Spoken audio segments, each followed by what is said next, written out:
Hi, resellers! You have landed on episode number 126 of eBay the Right Way. My guest today is Allie in Illinois. Today's date is August 16th, 2023, one day after my birthday. Yay for all the Leos out there!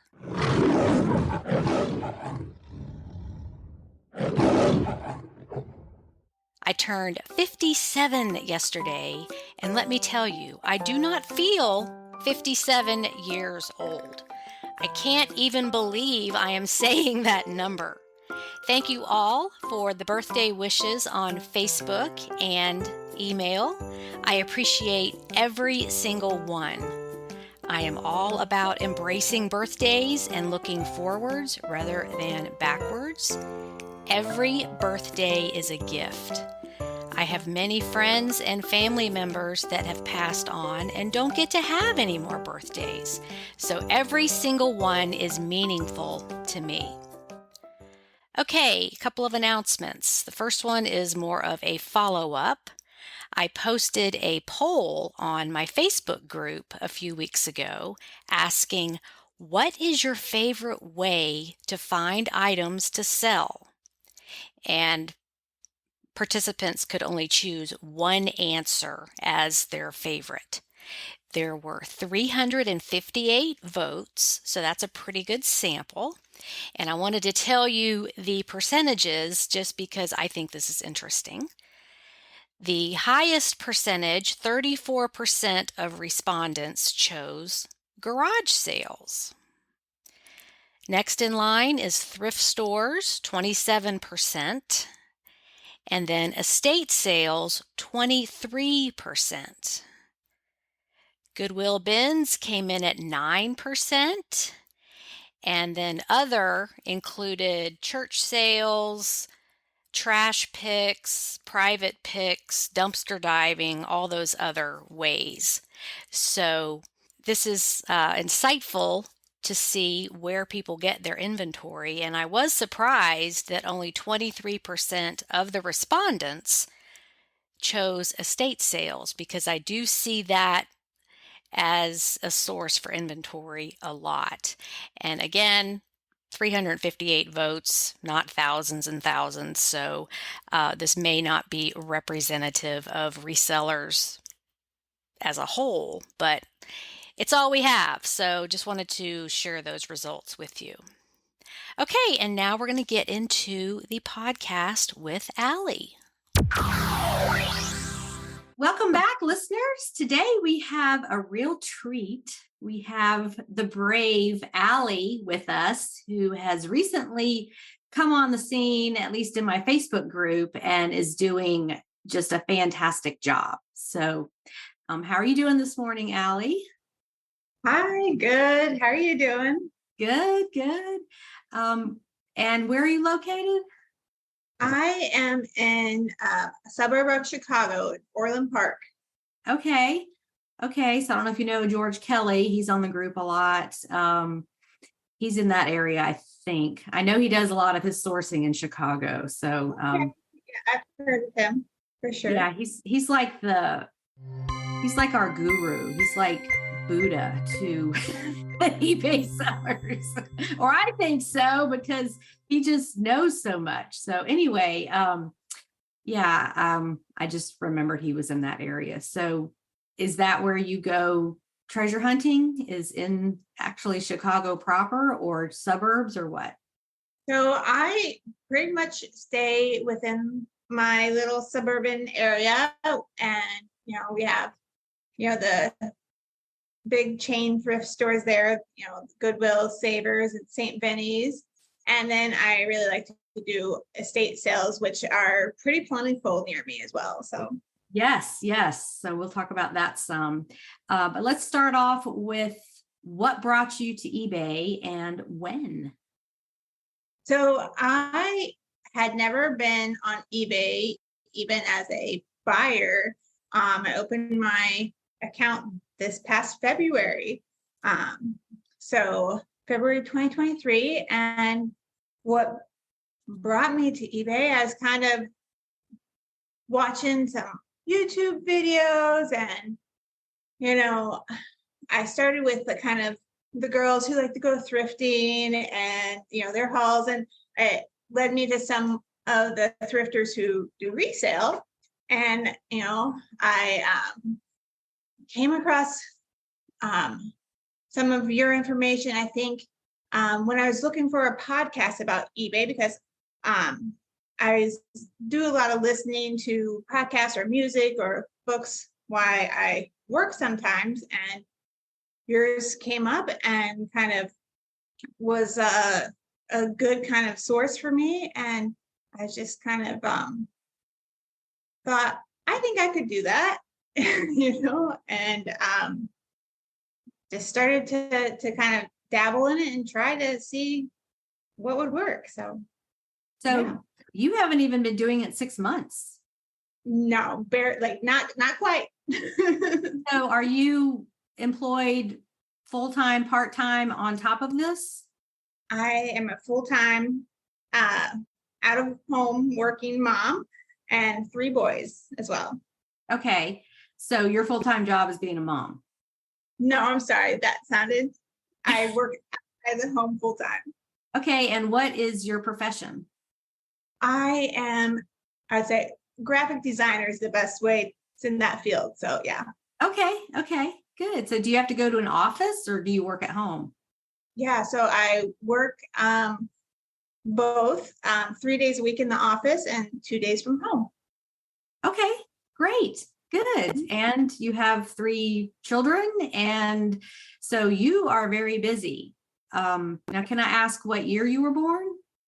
Sure. I was born in 1983. So I just celebrated a milestone birthday. Okay.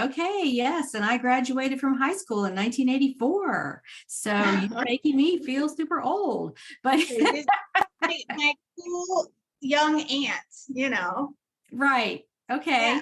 So I always ask that question because I love to see the younger people come into eBay, like you get it early on.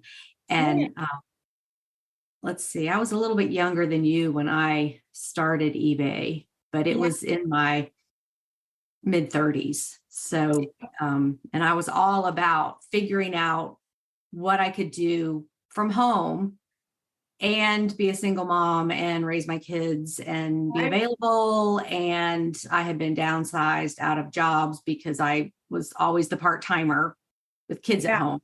And so I was just all about what can I do from home, and nobody can downsize me out of this job. But yeah, I love to see your generation embracing this. And there's so much available for you, so many different sites to sell on and so much more information so you can be successful. So when I saw you started posting on the group, your sales, and then you started asking a lot of questions, which is great. And then you came to my premium library and I kept seeing your name everywhere.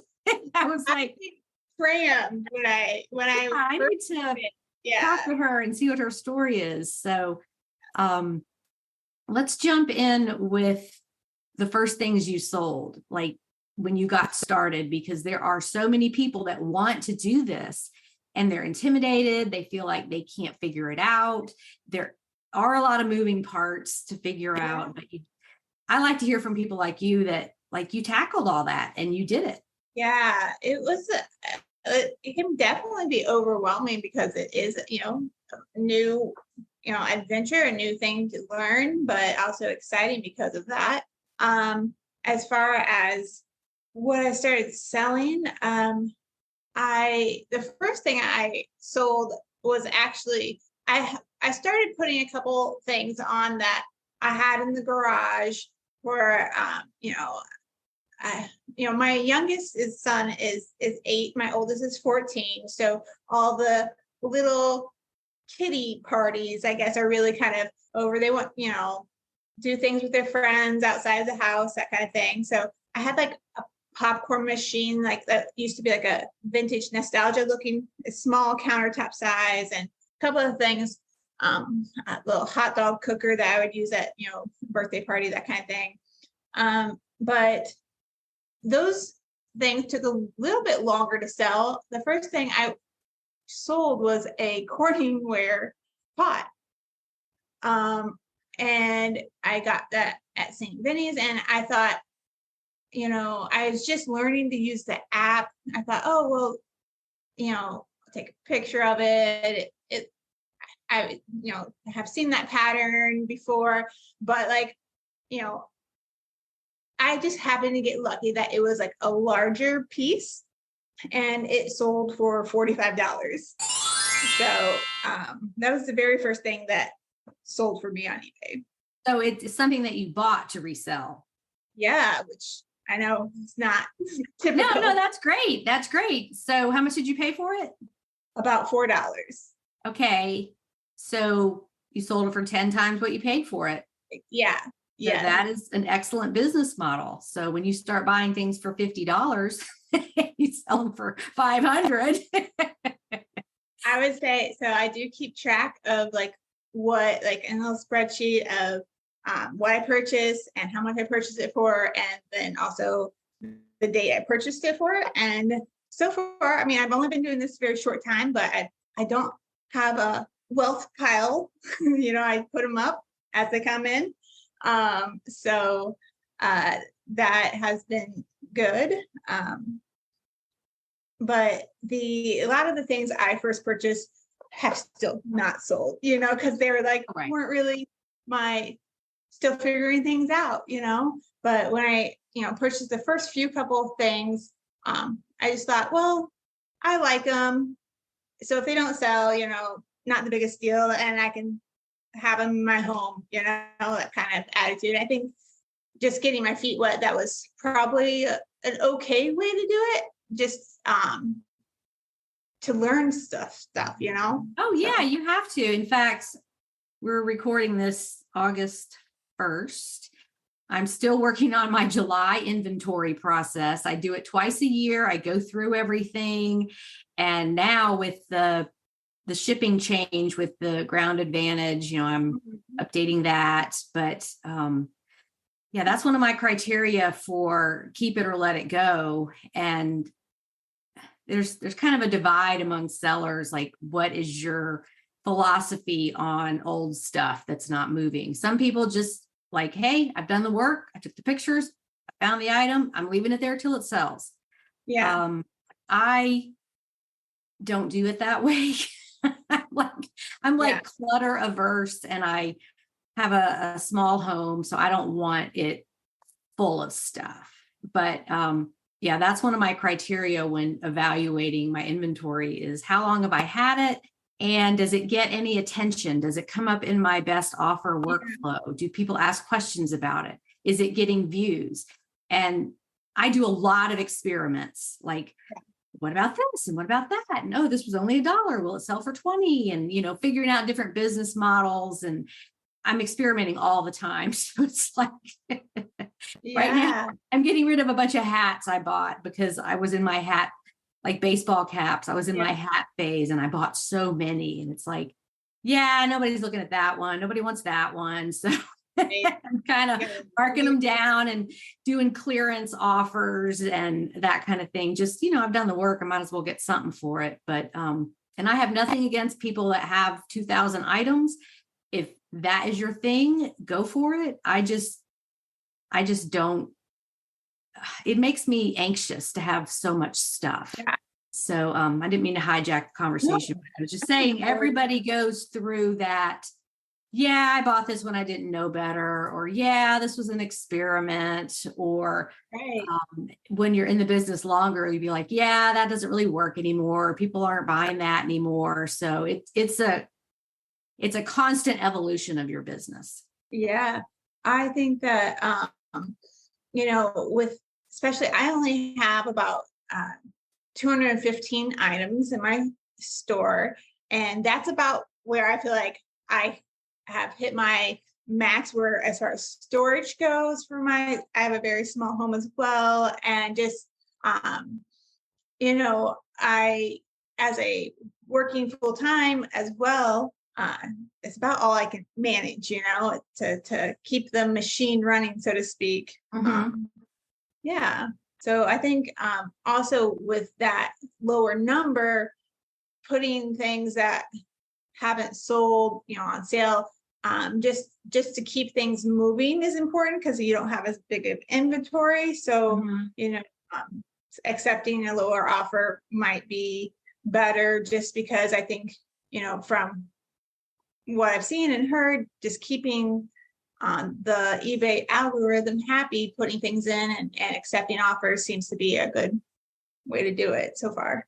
Right. And there was a question on the group yesterday about what is your strategy for sending offers and what percentage off do you send?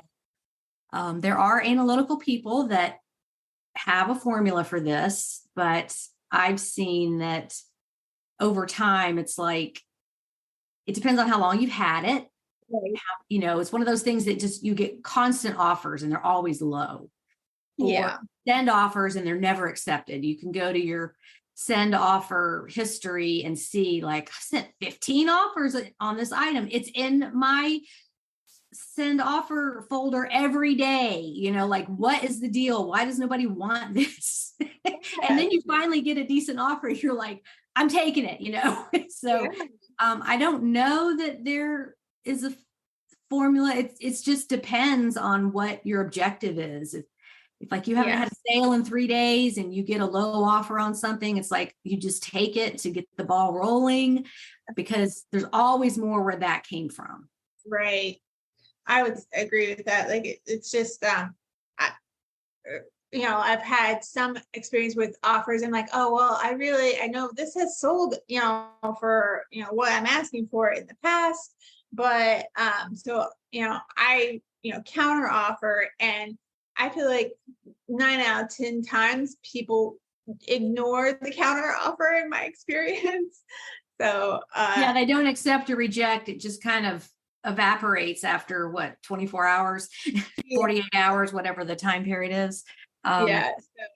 So really have to think critically about your offer and be like, well, if you split the difference, which is, I think, a common negotiation is, if they offer you something, split the difference. And is that $7 gonna, be worth them not replying at all, or just accept it $7 less than you would have and be happy with that. So I think that has kind of become my more go-to move than trying to counter most of the time. And I feel like sellers, especially newer sellers, tend to take low offers personally. And they just, they're like, oh, I can't believe you sent me a $20 offer on a $100 item. And they just worry about it like it's a personal attack. And it's like, no, they're trying to get a bargain. They don't know how long you've had it. They don't know what you're going to take. They don't know what kind of day you've had. I can be that person sometimes in the real world when I'm negotiating stuff like at garage sales. It's like, why wouldn't you try to get it for the lowest price? And so just for the listeners, it seems like you get it already, but for the listeners, it's like, don't take this personally. Yeah, it has nothing to do with you, your picking skills, your listing, your photos. It's just, there's a saying, how you do anything is how you do everything. And those people that send low offers, they're the ones in the restaurant trying to get their meal for free because they say there's a hair in it. Or, they're always negotiating for the lowest price. And it's them. It's not you. Yeah. I kind of think of it like, try not to be precious about your items. And that's also kind of like why, and I haven't had experience a lot with the estate sales either, but a couple of when I go to a private estate sale versus a company estate sale, you can really tell a difference because they are precious about their possessions. They want the prices are not really usually as nearly as good as, a company estate sale would be. So try to keep that in mind. Don't be precious about this. You want to sell it, Right. Get it out the door. Yeah. And I'm delving back into estate sales. I did them more maybe 10 years ago. And then I got involved in Amazon and writing my books and doing all these other things. So now I'm like, the focus is back to getting better items. And I mentioned this before, like thrift stores are just not doing it for me anymore. Because they're screening everything and pulling all the good stuff to put online, or, I'm feeling that too. But what I've noticed with estate sales in my area is they're almost all competing to be like boutique type estate sales. I like an estate sale where you walk in and there is just stuff everywhere. It is just loaded and there's boxes you can look through and it's just all kinds of things. What I've been seeing at about half of the ones I go to that are run by these companies, you go in the kitchen and there's like 15 things on the counter and they're all priced really high. And there's like nothing in there. And all the rooms are staged to look like, the home design shows with the bed that has the blanket across the foot of the bed and all the pillows organized like it's home decor. And I don't know, they just don't look like estate sales to me. It's like, where's all the junk? Where's all the boxes to dig through? Yeah.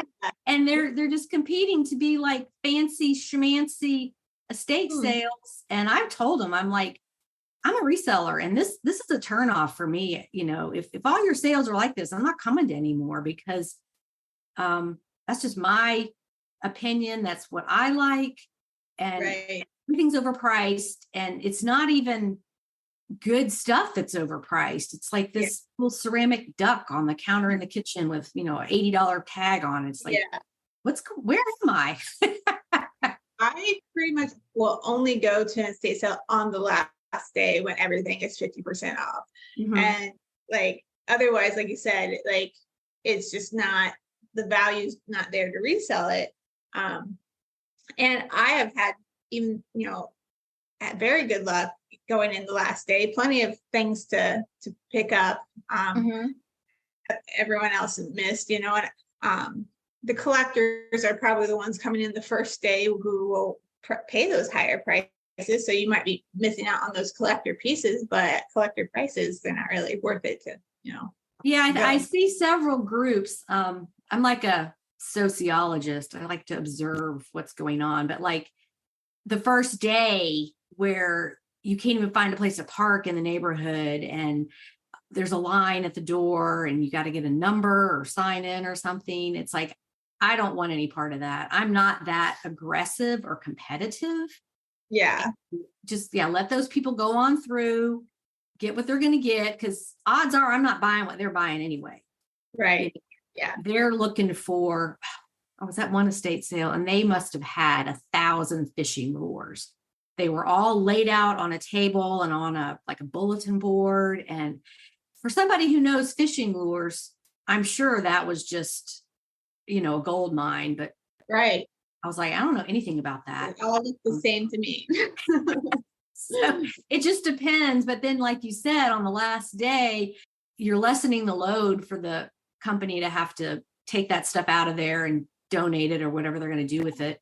Negotiate even. Yeah. So they're more willing to negotiate with, everything you can fit in a bag for $5 or whatever it is. So there's different personalities at each stage of the estate sale, and you just figure out where you fit and where you're comfortable. Yeah. Yeah, for sure. Well, let's talk about some more things that you've sold, because there's been a lot. Yeah.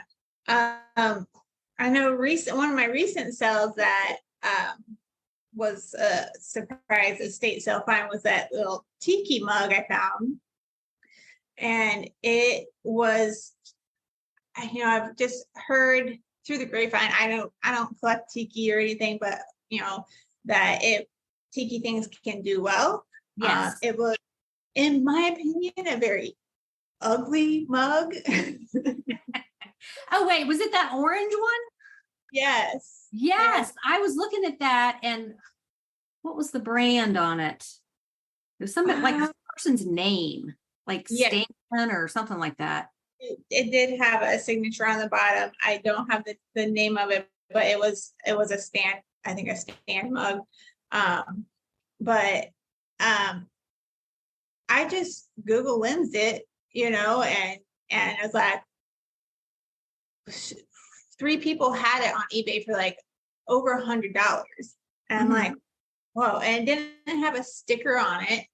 And so I, just took it down to the table and asked for a, price, and she said $1. I'm like, okay. And I put it on auction, which I don't usually do either. I usually do buy it now prices, and because one or two of them had sold over the last couple of years, check Terra Peak, and so I just started my auction at about, I think, $100, and it ended up selling for $109 on auction. 2 people bid on it, and I was more than happy with that outcome. I just found it on my business page where I shouted it out. showcase different sales, and so it's a Steve Crane Associates Tiki mug. So listeners can look that up and see, and it's just a funky looking tiki face with like some orange detail, and the eyes are green, and it's a funky looking mug for sure. But it's like you just never know. And you said, it was $1 and sold for $109.52. And I mean, that's pretty amazing for a newer person to be into those high dollar sales so quickly. Yeah. I've been very fortunate to be able to pick up a few treasures like that. And that mug, one other thing is like the glaze on it is not even perfect.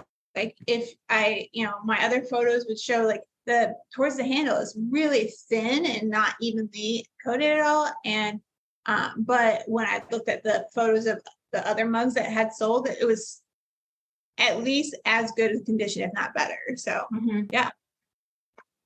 So that was another one. That was the straw that broke the camel's back. I'm like, all right, I got to get this girl on the podcast, talk to her. Look at this thing she sold. Yeah. The other recent cool over $100 sale was that LL Bean umbrella. Yes. Yeah. It was like, what? And it was just so at my Savers on Mondays, 50% off day. And so I always go after work. I just go directly to Savers, and it's kind of a madhouse because, it's the 50% off day and everything's kind of picked over and scattered by the time I get there, in the evenings, of course.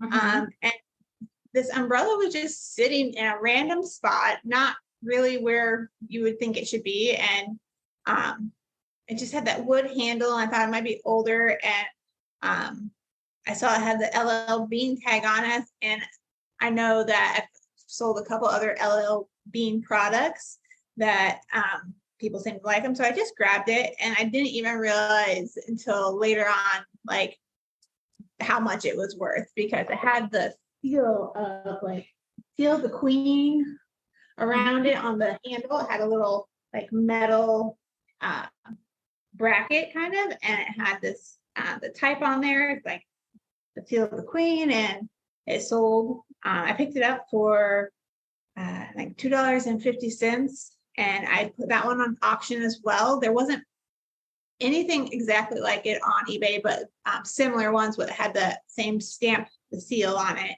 and it sold on auction for $150. So what was special about it? Is it just because it was vintage, or?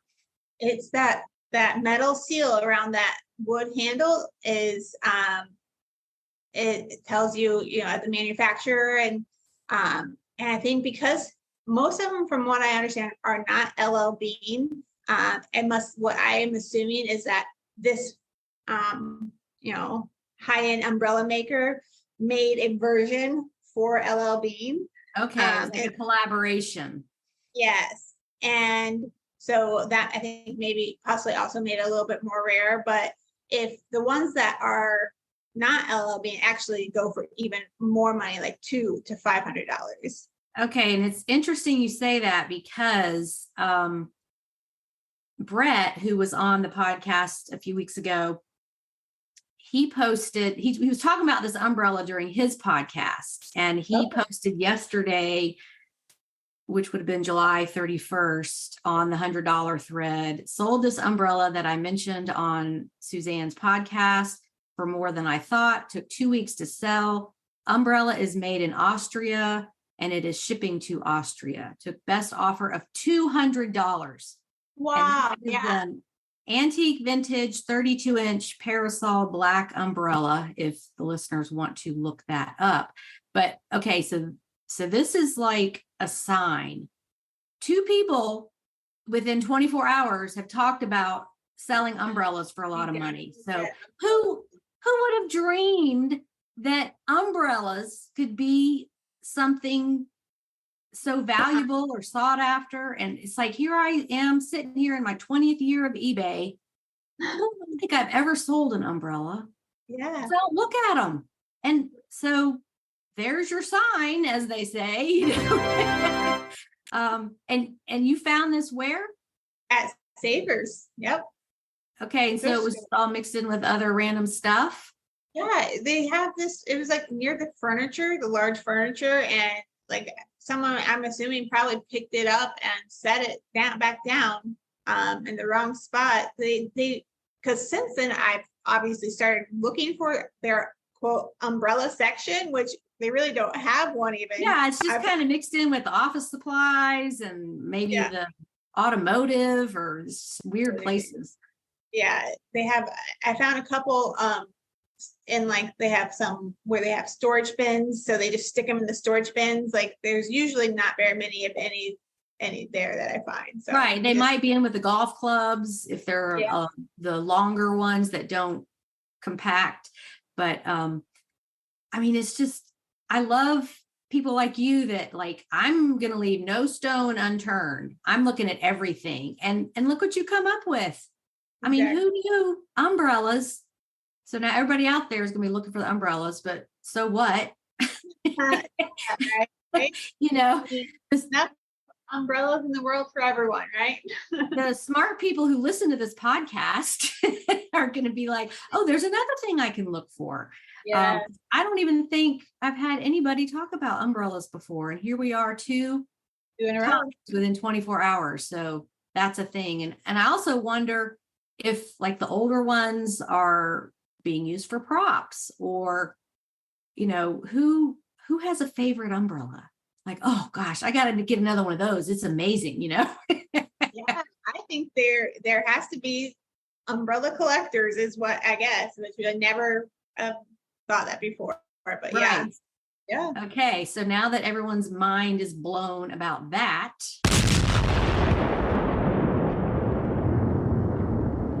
let's talk about some other items, because I know you got a list. Yeah, sure. One of another like early sell, like pretty early on, was I bought 2 bracelets from an estate sale. I paid $2 a piece for them, and one happened to be, I recognized the Gucci logo on it. Okay. Which I think most people have heard about Gucci. And I was like, well, I don't know if it's valuable. This was like the second estate sale I'd ever been to. And I'm like, $2, okay. Like, that seems like a pretty good deal. It was white snake skin. And so it stood out. And then next to it was a similar style of bracelet.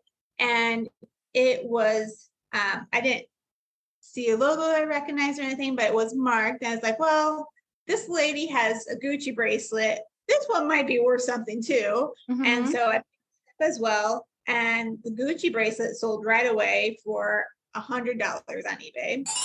And then the other bracelet was Joe Maz, and it sold for $80. shortly after. So those were two big early sales. I'm like, wow, surprising, How much did those cost at the estate sale? $2 a piece. Three? $2 for each bracelet. Okay, $2. So Yeah. now, was the Gucci one gold? It was, see, I don't even think it was marked gold. Like I didn't have a gold mark. It probably was gold. But yeah, the other one was definitely, from what I understand, his pieces are gold tone and have fake jade stone. So it was like not even, real gemstones or anything like that. So it was just what they call costume jewelry. It wasn't fine jewelry. Exactly. Okay. Yeah, and that costume jewelry can sell for a lot. It depends on, is it being made anymore? Is it back in? I know, like, there's an aesthetic called Y2K, which right. I'm not familiar with that. Are you familiar with what that includes? That's on my list to research, but I thought maybe I could find a younger person that just knows what it is. Well, I graduated in the year 2002, so I'm familiar with the Y2K aesthetic. Okay, well, can you elaborate on that? Because all I'm thinking of are like these TV shows with the punky, funky hair and all the big pink triangles on your clothing and, track suits. And maybe my interpretation is wrong. Yeah. Well, I think that a lot of it is like that fashion with, the stretchy choker necklace, the little butterfly clips in the hair, the wider leg pants and jeans I know are back, and that would be like a Y2K fashion. We would have, we had a lot of like t-shirts that were like in that bowler material. And I watched a YouTube show for guilty pleasure, I'd say, called Clever Style. And, there's just a couple of women who do fashion reviews and stuff like that. And they've definitely done a number of Y2K fashion, was back, and great, examples of that, there. So as far as that style goes, I just think, your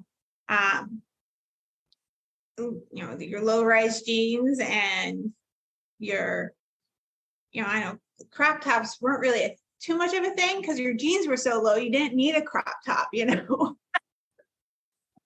Is there a movie or TV show or something in pop culture we can reference that displays the Y2K aesthetic? Let me think. I have a 12-year-old as well. And so he's kind of into the, I picked up a windbreaker at a estate sale, and he just thought that was the coolest thing. Windbreakers were really hot when I was in school, as far as you would hear them swishing down the hall, making all the noise. But as far as just a TV show, I would probably look at the CW. That's the best that I can do. Can't think of anything that I currently watch that would really embody that aesthetic, but the CW is going to have those young shows that are aimed for that people who are interested in those kind of generation of who's wearing the Y2K fashion. Okay, I just Googled movies with Y2K aesthetic, and it's coming up as Xenon, Girl of the 21st Century, Charlie's Angels movie, Alias with Jennifer Garner. Okay, sure. Well, like the movie Clueless. Right, and maybe even Legally Blonde. Yes, yeah, for sure. Legally Blonde would be in that genre. Mean Girls, maybe. Okay, good. Yeah, definitely. Yeah. All right. I just didn't realize this was a a style that people were aspiring to. When I saw that on listings for the first time, it's like, oh, maybe this was made around Y2K, or, they were describing the item. I know they just look like they're from that time period. So we all need to get on board with, like, would Saved by the Bell be one of those, or was that too old? Saved by the Bell would be like the beginning phase of that. I definitely watched a lot of Saved by the Bell. But yeah, they're earlier 90s. Or like the original Beverly Hills 90210. I think those are a little older. I mean, 90s, okay. I think 90s aesthetic is also popular. So I think that would definitely be a keyword just to put 90s aesthetic, but not quite Y2K. Yeah, okay. I think Y2K was a blur for me because I had like little kids and was in an unhappy marriage, trying to figure out how to get out of that. I wasn't really paying attention. I was just surviving and getting through every day. So that's part of eBay is watching these trends and like, what words are people using to describe things? At that time period, it was a little bit more, grunge, a little kind of emo style, the darker, the kids who wanted to have the dark mascara, right. style eyes and hair over their face. That's definitely a Y2K style. Okay, so emo kind of is wrapped in, that's like a subculture of Y2K. Yeah, because they had all your popularity. Okay, so we can go back to Janice, the character on Mean Girls. Yes. Okay, well that's something to look for if you're a clothing seller. Because some of those stores don't exist anymore, and those brands are just highly sought after. So okay, well, thank you for that education. I appreciate that. Always trying to stay on top of what's happening in pop culture. Yes. And it's like people strive so much to be different and look different, and then the trend catches up and everybody looks the same again. So that's something else to look different. I know. Another keyword that I know I've heard you talk about that I would definitely say is hot in the tween community is the kawaii. Mm-hmm. So I know that is one. If you have something cute, just put that kawaii keyword in there as well, and you'll be good to go. So for the listeners, it's spelled Kawaii, and it's Japanese, and it means cute. So all your little Hello Kitty stuff and some of the Squishmallow stuff and all these little emojis that are very round with big round eyes, usually pastel colors. That's a trend. Yeah, if you even, something that maybe anthropomorphic.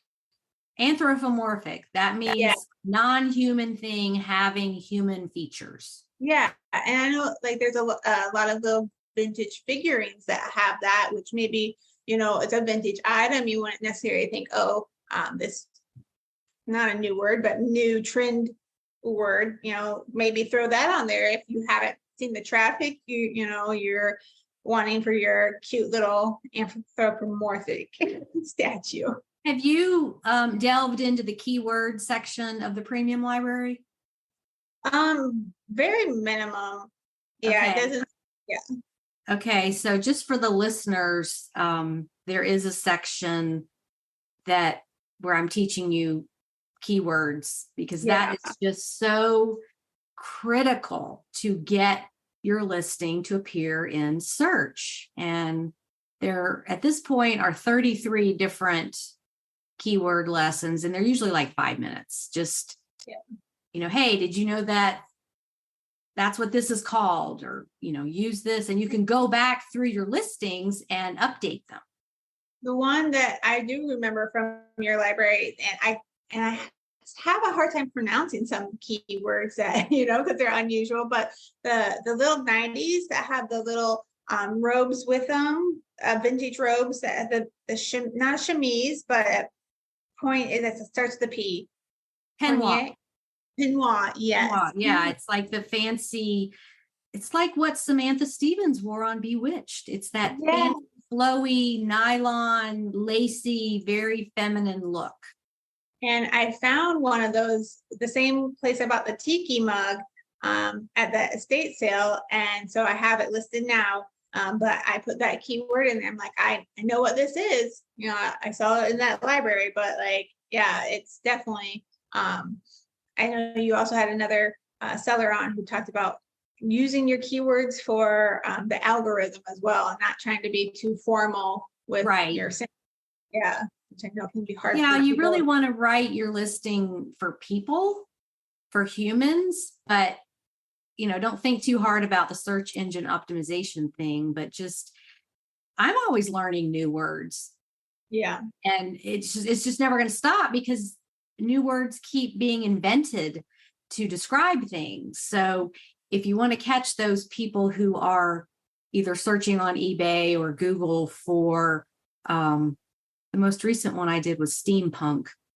That's huge. That kind of came out in like 1987, and then it's just been evolving this whole time. But that's huge in cosplay and Halloween coming up.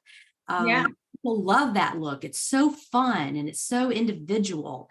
But if you don't know what it is, you're not going to have it on your listing. So if you've got a great pair of leather boots with buckles and they look like that steampunk look, and you don't have that in your title, well, the search engine also looks at item specifics. So more and more of these aesthetics are appearing in the item specifics, so you can check that off. But that's another reason to go through your listings every so often, is so that you can update them with new keywords that you've learned or that eBay has added to those item specifics. Because if it's not checked, it's not going to come up in a search. So it's like we have to be very vigilant to keep everything current. Yeah, I think actually the lamp, I posted a student lamp on this week's Money Making Mondays.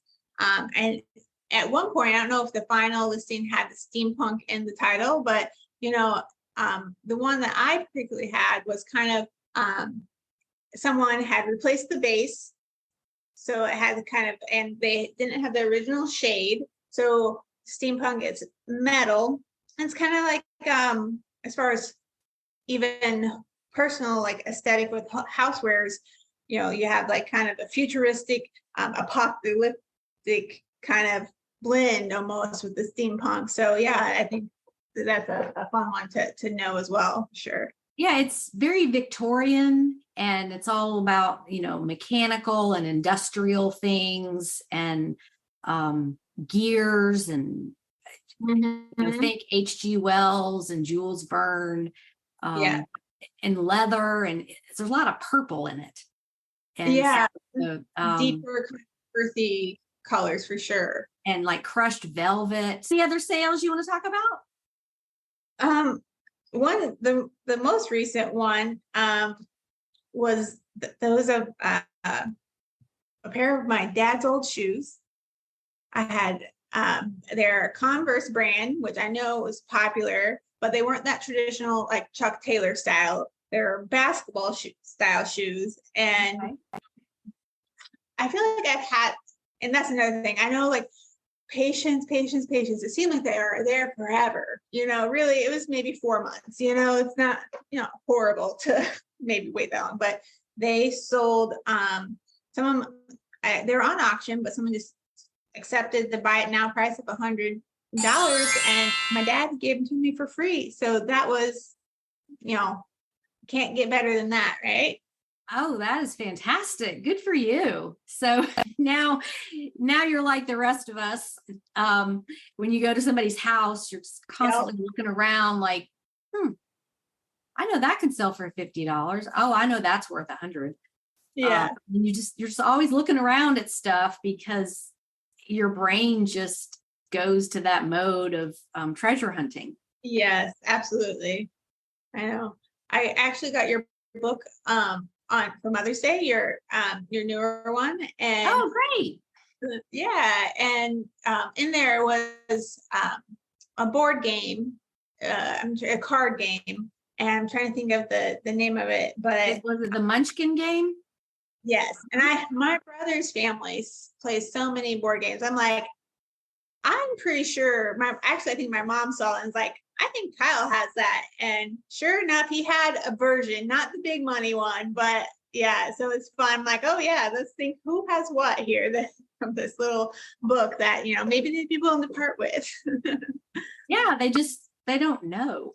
Most people just don't know unless you're in this business and you're researching stuff every day. And during your research is when you find other things that, oh, wait, what is that? I didn't know that sold for that much. And yeah, so if you like research, this is the perfect side hustle because there is a lot of that. yes. Unfortunately, there's not a lot of solid set in stone rules about things because it really is all about an item is only worth what somebody will pay for it. And that changes constantly, like by the minute. You may have something and there was only 3 of them on eBay. The other 2 are gone now. They got purchased and then yours is the only one. So you never know when that's going to happen. And obviously we can't be glued to our computers 24 hours a day, looking at competitors and like, how should I price this and all that. But there is no set in stone rule about anything. Like all of a sudden tomorrow, some trend could be over. Nobody cares about it anymore. And there's a new one. And you really do have to stay on top of that.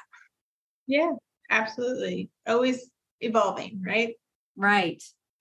Okay. Well, we are getting near the end here. And you chose the question about what book you're reading. So do you want to elaborate on that? Sure. So I like to listen to my books. So I have a couple of series that I haven't been enjoying, and one's the Will Trent detective series. So yes, that's been on what is it, Hulu or Netflix or something. Okay, yeah, and it's the show, and it was a lot of it was filmed in Atlanta. Oh, really? Yeah. Okay. Yeah, well, that makes sense.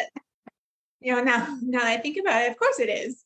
But yeah, that's by the author Corinne Slaughter, and so those are fun. Listen, and then also I like to do some fantasy novels as well. And A Court of Thorn and Roses is really a fun one with magic and fairies, and it's by Sarah J. Maas. So those are 2 that I would. Well, and I love how all these smart eBay sellers who are very productive and very busy, and then you step away and escape into fantasy, apocalypse, whatever it is, science fiction, and just let your brain relax a little bit. And just dive into some fiction, Yeah. I like to see that. I think that's a sign of intelligence where you can just, turn off the serious stuff and then step over here and just enjoy creative. Yeah, enjoy the fantasy. My latest thing is watching Ancient Aliens. Oh, wow. Have you ever watched that? I've not. Is it is it on the History Channel? It's seems to be everywhere because I watched something and then it came up as suggested and I'm like, I don't even know what this is. I want to see. And it's all about these theories of how extraterrestrials came to Earth and did things that we can't explain. Like maybe they helped the Mayans because how did they get so smart? How do they know all this advanced math?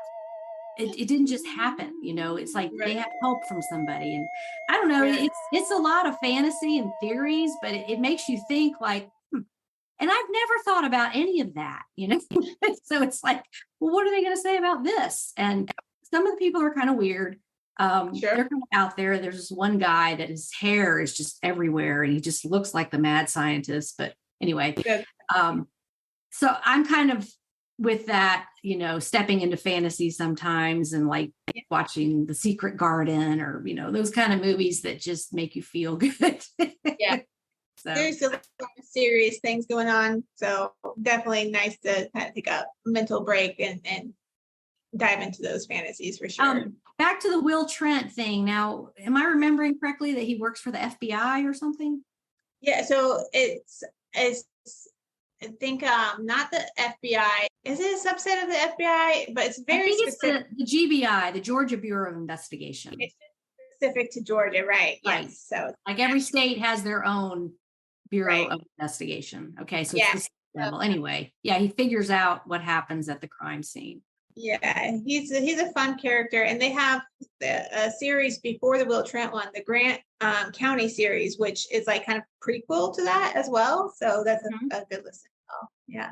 Okay, well, thank you for sharing what you're reading. I appreciate that, or listening to. And I know, like, as a busy mom and you're working and you're doing eBay, you don't have time to read at this chapter of your life. You just don't have time. So it's the whole listen to a podcast, listen to an audiobook kind of thing.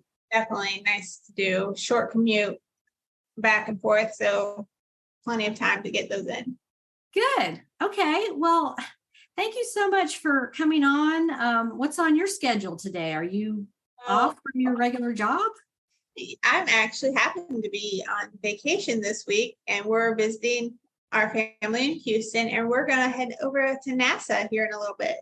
Oh, fantastic. So maybe you will get some more information on aliens if you're at NASA. Keep an eye out. Keep an eye out. Okay. Are you going to do any thrifting or estate sales or anything? Past a couple of, they look like they have several independent thrift stores kind of nearby. So that is on the to-do list for sure. Yeah. Okay. I hear that's a affluent and plentiful area for resellers. Yeah, good. Because I haven't ever been thrifting over here. I'm also curious to see, the difference in prices and that kind of stuff. If it's same or completely different. So we'll see. Now, are you driving back or flying back? We're flying. Fortunately, we are very lucky to be able to fly because it is about at least 16 hours, I think. Yeah, so it's a good cross country trip. But so you gotta be careful what you buy to bring back because you're gonna have to, fit it in your suitcase or ship it to yourself or something. Yeah, luckily I have just a very small purse that I carried on, so you can buy a big purse to stick everything in. That's right. my plan. I get too much, but okay, yeah, just do it in a carry-on. So no lamps, no vacuum cleaners, no stereo systems. Yeah, to the smalls. Okay. Well, enjoy the rest of your trip, and thank you again for coming on, and we will watch for more sales on the Facebook group. Wonderful. Thanks so much for having me. Okay. Bye. Bye.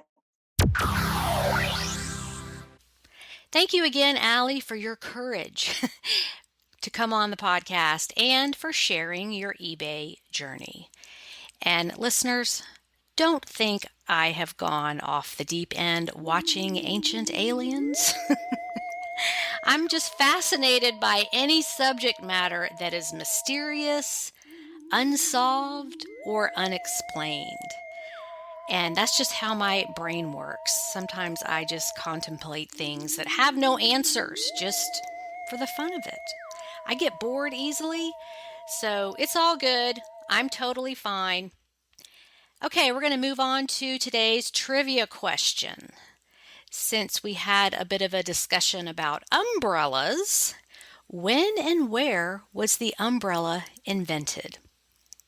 Take a few seconds to think about it.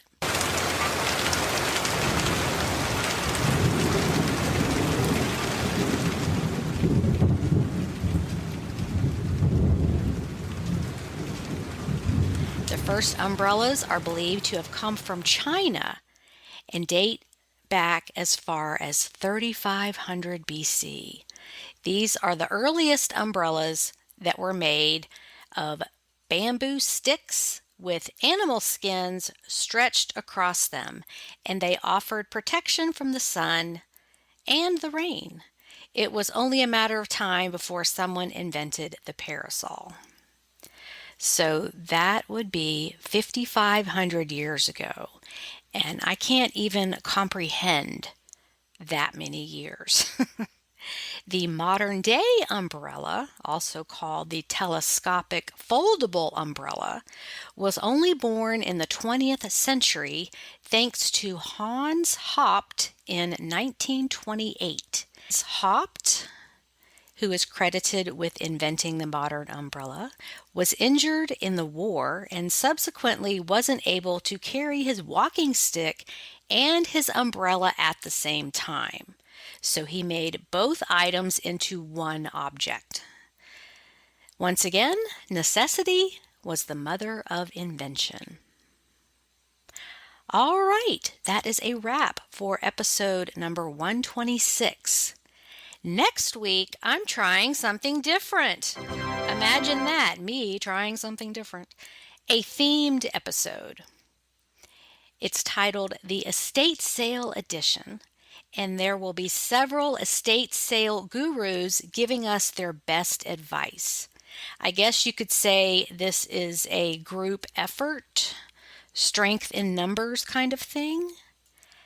And I hope you all like this format because I could create an unlimited number of episodes on all sorts of topics.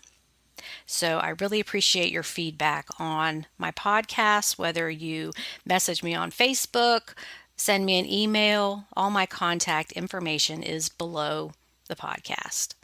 Thank you all for tuning in, and I'll talk to you next week with a bunch of estate sale gurus. Happy selling, everybody. Bye.